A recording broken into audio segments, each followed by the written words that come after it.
Welcome to SBR Sports Picks. My name is Jimmy the Bag, and I am joined by our MMA expert, Mr. Andreas Hale is with us today to talk about the giant fight, UFC 229. We'll be talking about the main event, the co-main event, and a couple other fights in there. How you doing, Andreas?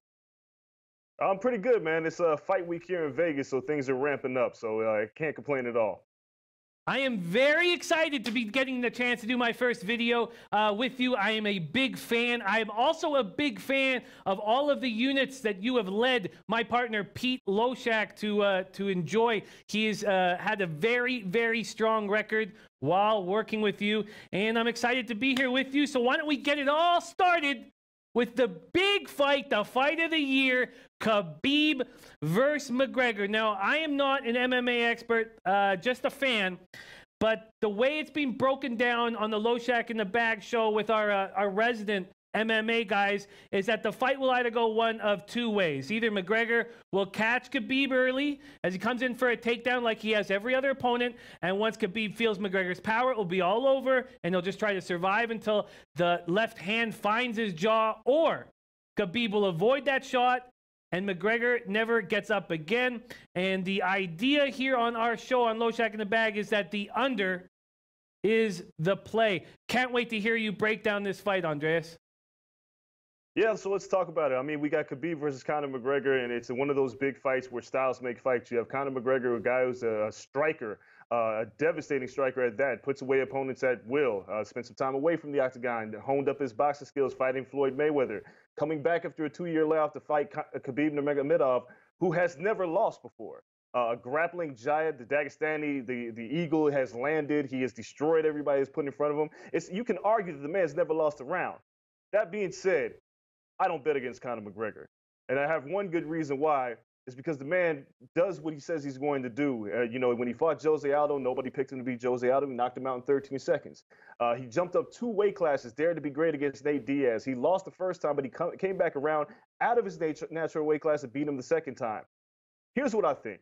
Khabib Nurmagomedov has been excellent. However, he has striking deficiencies. And if you look at his record and you look at the guys he's fought, like Ali Akinta, who he won the title against, or Michael Johnson, who he did beat, but those guys have distinct advantages on the feet until Khabib takes the fight to the mat. Conor McGregor is a much better striker than just about anybody in the UFC. So if Khabib is going to win this fight, he's going to have to cut through Conor McGregor's and take him down and bring the fight to the mat. But every round begins on the feet, and that's where Conor McGregor is the most dangerous. It'd be also naive of us to think that Conor McGregor spent the last 2 years not working on his takedown defense and how to defend guys who want to bring the fight to the ground, because that's the one complaint that people have said is that Conor is not good against guys who are great wrestlers. So I think it might be a little bit different. The footwork, the things that Conor has worked on, preparing for Floyd Mayweather is probably going to make his octagon awareness a lot better than it was in the past. And he's sharp. That left hand is devastating. So the way I see it, I mean, Conor is the underdog here. I've seen him, the line's moving. But the last I saw, I believe it was around between plus 155 and plus 125. There's value there. If you're a smart man, you take Conor McGregor. Look, I'm not mad if you take Khabib. I understand why, because the man has mauled everybody. But you just can't bet against the cash cow of the UFC and what he's accomplished thus far. Also, you mentioned the under. Very likely. The 5-round fight, unless Khabib Nurmagomedov wants to torture Conor McGregor for 5 rounds and prove a point, these two guys are going to try to kill each other from the opening bell. The other issue is Conor never really has great conditioning. So for the fight to go into deep water wouldn't be in Conor's favor. So he's going to try to eliminate Khabib early. On the flip side, I don't think Khabib wants to really play around with Conor either. I think he wants to prove a point.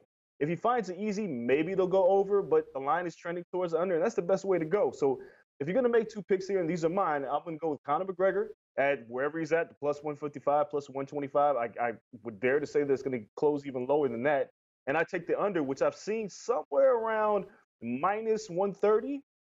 So I take both of those there. I think you'll have great value. One way or another, I think you'll hit. Oh, I like that breakdown, Andreas. Often in these McGregor fights, there's a ton of late money that comes on him. And I have heard that may not be the case this time around, where there'll be possibly some very wealthy Russians backing Khabib late. So do you think there will be more money coming in on McGregor? How do you see this line moving?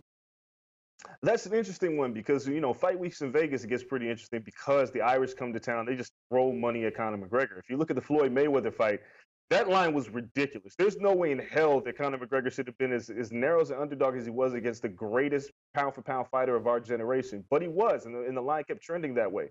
There may be some late money that comes in on Khabib and maybe big heaps of money that come in on Khabib, but I would say that the way the line has been trending, which has been, shrinking incrementally week by week, this line should move a little. I think Conor will still be the underdog, but I think this line should move to maybe plus 125 when it's all said and done. I wouldn't be surprised if some big money comes in, but I think there's going to be a lot of little bets here and there, a few $100s here, a couple $1,000s there coming in on Conor late. Oh, it's going to be a big, big fight. I'm sure Vegas is alive with action. Let's move on to the co-main event. Tony Ferguson, a big, big favorite. Tony Ferguson, 23-3, a big favorite versus Anthony Pettis. Now, I know that Ferguson has tried to fight Khabib a few times, had some very bad luck, and a lot of people think and believe that Ferguson could do a lot of damage here to put himself in a situation to get that opportunity to fight Khabib.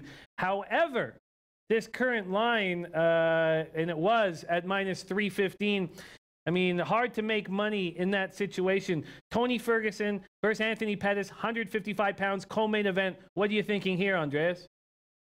Well, this is interesting because Tony Ferguson was the interim UFC lightweight champion and had that title taken away due to injury, and Khabib ended up fighting Iaquinta and became the champion. Ferguson also has the longest winning streak in the lightweight division. However, Anthony Pettis is the former champion. He looked excellent in his last fight against Michael Chiesa. He's been here before, and he knows what to do. I would pick Ferguson, but the trouble is that line is just a little bit too wide. Also, have noticed Ferguson's coming off of that knee surgery, and he's coming off that knee surgery faster than anybody anticipated him to do so. It was supposed to be 6 months to a year. He's coming back in 4. He says he's back and he's better than ever, but it's hard to believe that, for another 3-round fight, that he'll be at 100%.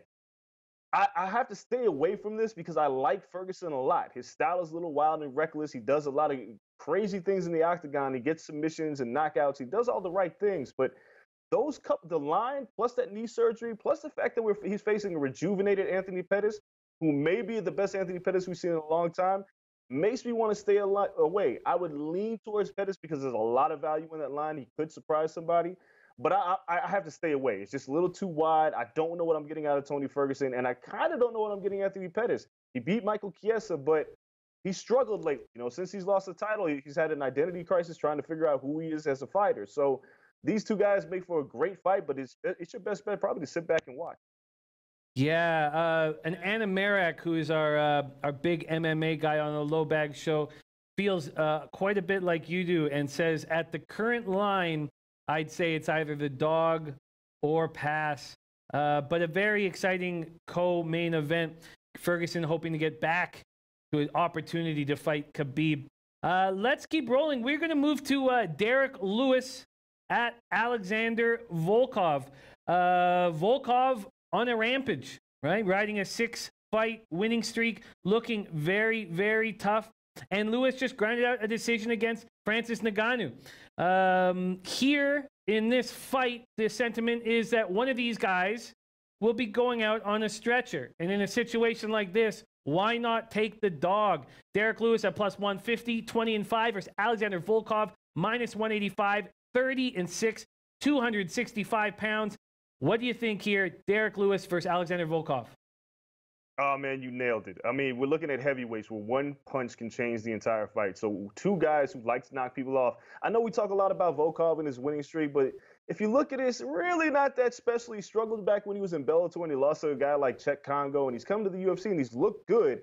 The Fabricio Verdun knockout was huge for him, but, Fabricio's closing in on 40, so maybe he's just kind of taking advantage of a guy who's a little bit older. Derrick Lewis is a one-punch knockout guy. Francis Ngannou didn't want to engage with him. When Derrick Lewis loses, it's typically because he's gassed out, which happened in the Mark Hunt fight. So with this kind of a fight, the under is probably going to happen here. Volkov's not going to BS. I think he's going to come in and try to take Derrick Lewis's head off. Lewis is a guy, if you engage with him, he's going to throw back. Somebody's going to sleep. Take the value with the underdog. Take the under. This fight will not go the distance. I've said this before with Lewis and Ngannou, and these guys managed to stink up the place. But I think Lewis has something to prove here. Volkov does as well. The winner's probably in line for a heavyweight title shot. So take Derrick Lewis here, hovering around plus 160, the big underdog. Well, pretty big underdog. and the guy with the heavy hands, but somebody's getting knocked out. So take the underdog and take the under. Very exciting. So we have the underdog and the under in the Khabib McGregor, and we have the underdog and the under in Lewis Volkov. Very exciting plays, plus money plays. And finally, Michelle Waterson, a slight dog, 15-6 career record versus Felice Herrig at -135. She's 14-7. This is the 115-pound class. The Karate Hottie is fighting here. And it's exciting. She's fought a who's who of modern women's MMA and a very likable person. Herrig, another fan favorite, seems to be hitting her stride. The sentiment on the Low Shack in the Bag shows is Herrig. Herrig and inside the distance. That's what people are saying on our show. What are you thinking here? Michelle Waterson versus Felice Herrig. I disagree. Felice Herrig, yes, she has hit her stride, and she managed to pull off 4 wins in a row after a tumultuous early part of her career being on The Ultimate Fighter. Michelle Waterson's had a tough time. The difference is that Michelle Waterson's been up against pretty stiff competition with the current champion, Rose Namajunas, who knocked her out, and losing to Tisha Torres as a top contender. But before that, she beat Paige Van Zandt, Angela Magana. She recently got past Courtney Casey. I don't think there'll be a stoppage here, but if there was going to be one, I would lean towards Michelle Waterson. That being said, I think this is a very close fight. The line perfectly demonstrates that. It's almost a pick 'em here, but I like Waterson a lot. I think this fight will go the distance. It's just you're looking at 2 women here who have a lot to prove. They don't want to slip up in a very competitive division. The under is crazy right now to plus 385 the last time I looked at it. So if you want to have a dart throw here, take the under because the value is there. I couldn't tell you. I don't think Herrig has it in her to knock Waterson out or submit her, but I think Waterson has it in her to stop Herrig. So I would take the under here. I might lean off a little bit because it is a true pick'em fight. We got 2 women who have different ways with their momentum right now. Waterson's trying to get her groove back. Herrig is coming off of a loss, but she had 1, 4, or 5 in a row. Losing to Carolina Kowalkiewicz is nothing to sneeze at. That's a tough fight, and she only lost a split decision. So she's trying to get a groove back, but if I'm you and if I'm sitting at home and saying, look, I got a dart throw, I got a couple of dollars to spend, what can I get the biggest return at? Take the under in this fight. Is that plus 385 is just too good to pass up. That does sound nice. Value on the under at plus 385. Speaking of a thug named Rose, I had a thing for her for a little while until Pete kept comparing her to Joaquin Phoenix, and I have been completely turned off since then. So over these 4 fights, is there official plays that you will be dropping? Is McGregor in the under in official play? Is Lewis in the under in official play? Are any of these plays that you would make official on your record? Yes, so my official plays will be Conor McGregor and the under. I'm taking them both. I know a lot of people look at me crazy because it's a close fight. I'm taking both of those there. I'm taking Derrick Lewis as well as the under. Don't think this fight's going to go the distance, and I think you got to lean towards the underdog here. Finally, I'm going to lean with Waterson. I'm not going to make that official pick. That under in that fight, the Waterson-Herrig fight, going to be a dart throw. Again, if you got some extra money, go ahead and throw it at it. And I'll stay off of the Ferguson Pettis fight. It's just a lot of uncertainties there, and I'll just kind of sit back and enjoy that one in the arena on Saturday night. I love your breakdowns, Andreas. This is very exciting. Is there anything else that you are looking at on this big giant card? Is there any fight that looks appealing to you? Is there anything else that you have your eye on? There actually is one, and it's Tonia Evinger versus Aspen Ladd. Aspen Ladd has looked good since she's come in, but Tonia Evinger is a former Invicta champion. She's tough as hell, tough as nails. She went to war with Cyborg when nobody else would want to, and she's a dog. She has a lot of dog in her, and she ends up being a plus 150 underdog here. That is a very good pick, and it might be one of the better value picks here because she's a hell of a fighter. And I know they're putting a lot on Aspen Ladd, and she's looked really good. But Evinger is one of those fighters that you don't really want to fight because she's going to be in your face for 3 rounds, and she never gives up. So I'll make that also an official pick. I'm going to take Tonia Evinger here, the former champion of Invicta, at plus 150 to beat Aspen Ladd. Oh, I like it. All 3 of your fighters on the plus line. Nothing gets gamblers more excited than underdogs. And Andreas has 3 dogs that he likes. Let's hope that the dogs will be barking on UFC 229. It is an absolute pleasure to work with you, Andreas. I'm a big fan of your work. Would you mind saying a goodbye to the SBR followers and fans of yours and put a bow on this show? Yes. So SBR followers and fans, look, ride with me. I've gotten you through some tough times before. Hey, look, we don't get them all right, but the ones that click, click. So until the next time, I will bid you adieu and enjoy the fight this weekend at UFC 229. Hey guys, thanks for tuning in to our channel. Now, we've put a lot of work into producing all these free videos, so please help us out and keep all our content free for you forever by simply liking, sharing, commenting, and subscribing. Now, not to mention, a visit to our industry-leading website will warm the hearts of all our SBR employees, especially myself. Now, the links are over there to the left, so do check those out. Thanks for watching.